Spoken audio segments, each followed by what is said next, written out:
Hey everyone, welcome to this episode of Compassion and Courage Conversations in Healthcare. I am your host, Marcus Engel, and with me, as oftentimes happens, is the hostess with the mostest, which is the Hotness. Hi. Good morning or afternoon.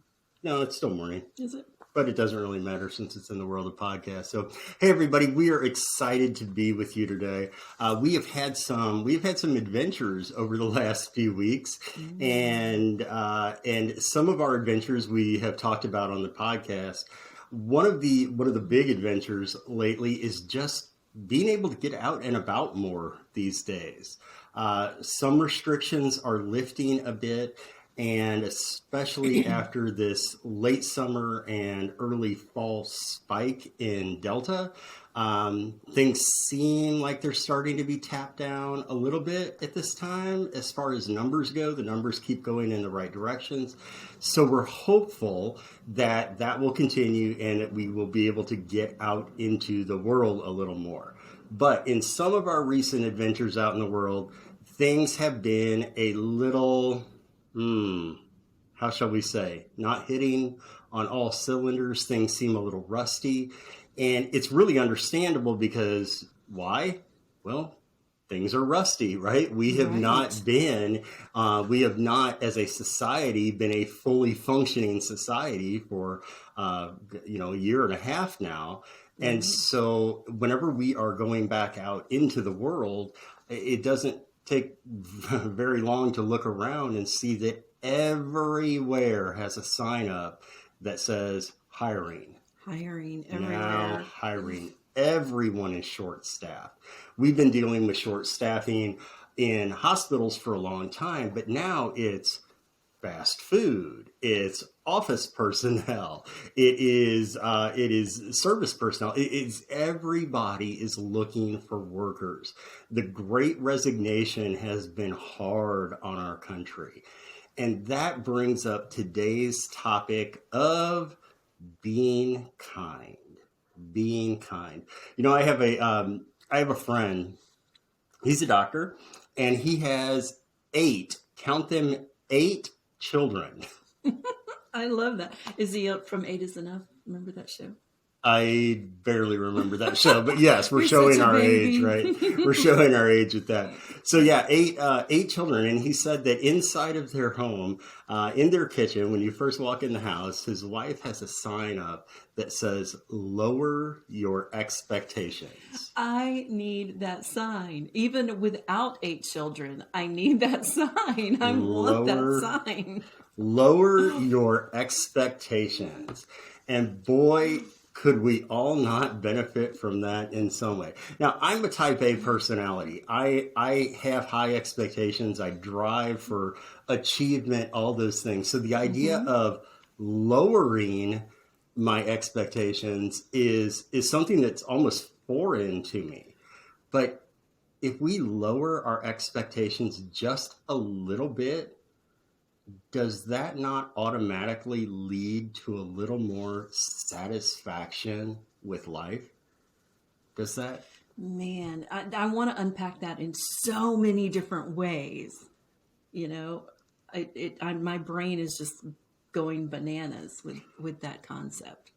I feel like so often one of the reasons that we don't feel happy or fulfilled or satisfied is because we have these ridiculously high expectations. You know, a lot of times whenever people are starting a new skill, whether it's cooking or photography or exercise or playing a musical instrument or learning a new language, whatever it is, we need to start out with low expectations. We need to adopt the mindset of a beginner, because we are not going to immediately one day sit down at the piano, learn a couple of chords, and immediately be able to play like Jerry Lee Lewis or Elton John. We can't do that. It takes time.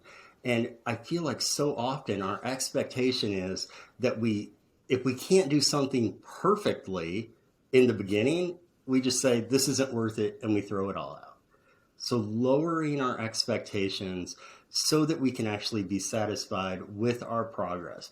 And that's something that we really need to focus on as the world opens up a little bit more. Now, we recently had a big adventure out to California. It was Right? so lovely. It was a lovely adventure to California. It was lovely to be anywhere after the last year and a half. But to start out going to Southern California for a week, and especially to be able to work with a healthcare system out there was truly special. But we're not used to travel.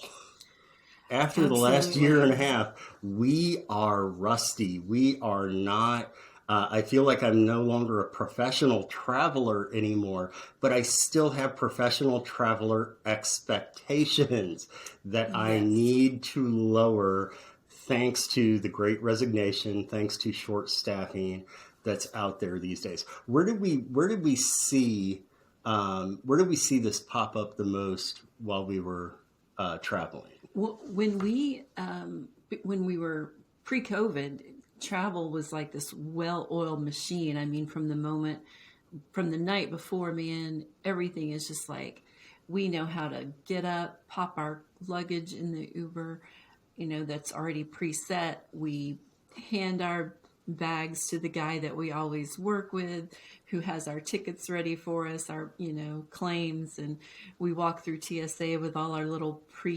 designated things and all our fancy lines, and gets us through just because we travel so frequently. It's just this little well-oiled machine that makes it so easy for us. That was pre-COVID. Pre-COVID, right. Now it is like, where are our favorite people? Where are our favorite things? Where's our fancy lines? Nothing is there. None of our favorite people are there. None of our, hey, come here, Mark, we got you. None of our things are working right. It seems like even the people at the airport don't quite know what they're doing. We're having to tell them, no, that doesn't go there. You can't do that, man. You got to do it this way. I have learned one thing over my lifetime of traveling, which is you don't tell TSA agents how to do their jobs. No. But in this case, it seemed like there was one, and this is in various airports, it seemed like there was one TSA agent who was training new hires, and everybody else was a new hire. And it seemed that way really in a lot of places. Restaurants were short-staffed. Ubers took sometimes 30 or 40 minutes to arrive. Hotels were short-staffed. Airport personnel, short-staffed. And so I went into this travel with high expectations that things would flow like they did a year and a half ago. I was mistaken. I was sorely mistaken. And if you're going to go out as things start to open up more, remember, lower your expectations. Lower your expectations. The other thing is, whenever we got to California, the first morning we're there, of course we wake up at 4 a.m. or something like that, because it's California time. Because so we it's really early, and we walk down the street. Still, the sun is still coming up, still cool on air, and we walk down the street, find a little diner, have breakfast. And before going in the diner, there's a sign that is taped in the window that says, "We are working with a short staff. Please be kind." We're working with a short staff. Please be kind. And so, I don't know about for you, but for me, it really helped me check my attitude and my expectations before we ever stepped in the door.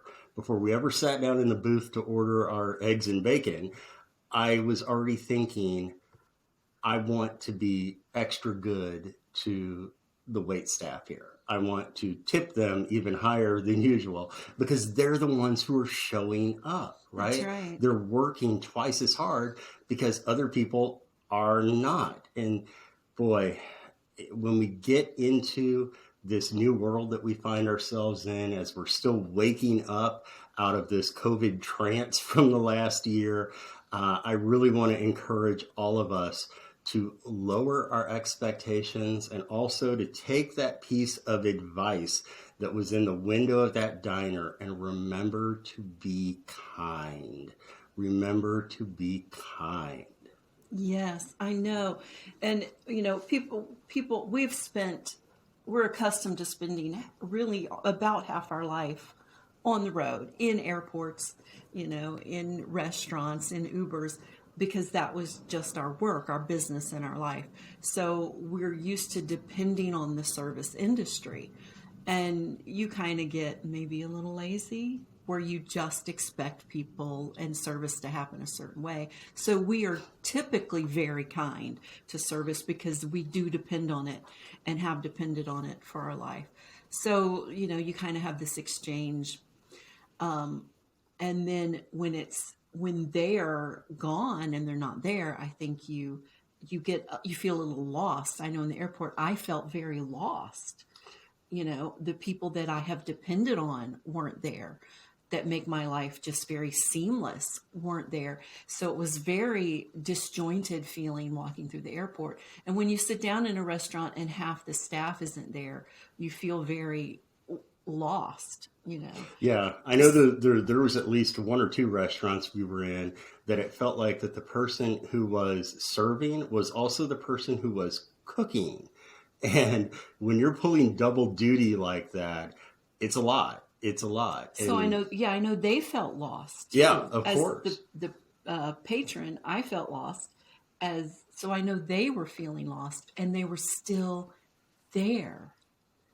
They were still there Still working. there. And that's why I think that if you're going to be out and about in the world and you're going to be expecting the world to operate as it did a year and a half ago, lower your expectations and remember to be kind.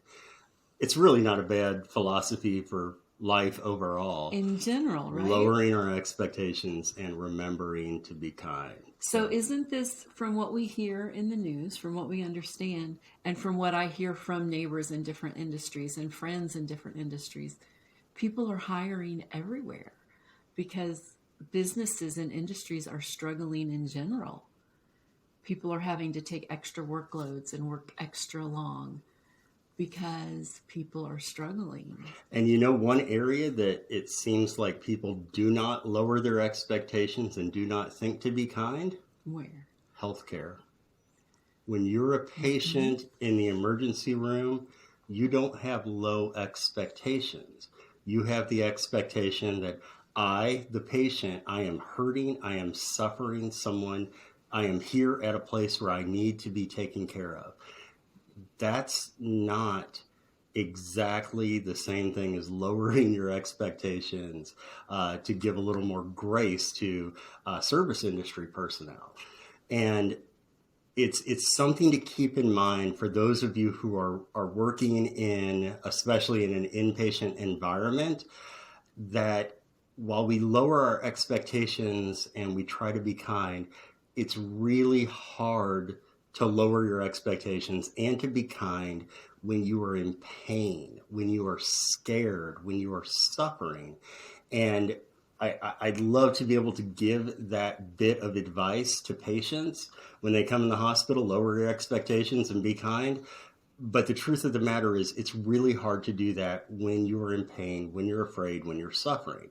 So please, please, if you are a clinical professional, please remember that this is one area where people don't do that, where it's That's really right. hard to be kind. It's really hard to lower your expectations. And so if patients aren't lowering their expectations and being kind, then maybe it's the time for we as clinical professionals to remember that hurting people hurt people. And when those patients are expecting the type of healthcare service that maybe they were used to 2 years ago, you're not anymore. We're dealing with short staffing across the realms of healthcare too. So I can't really do anything about your patients. I can't force them to be nice to you.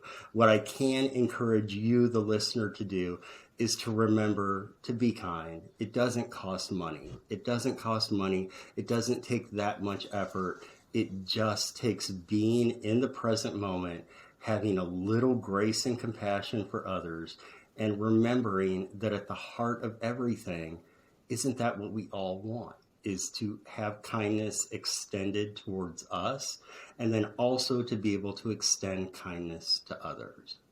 So I want to thank you all so much for joining us today for this episode of Compassion and Courage, Conversations in Healthcare. This is the podcast where we teach compassionate communication, provide perspective, and inspire resilience.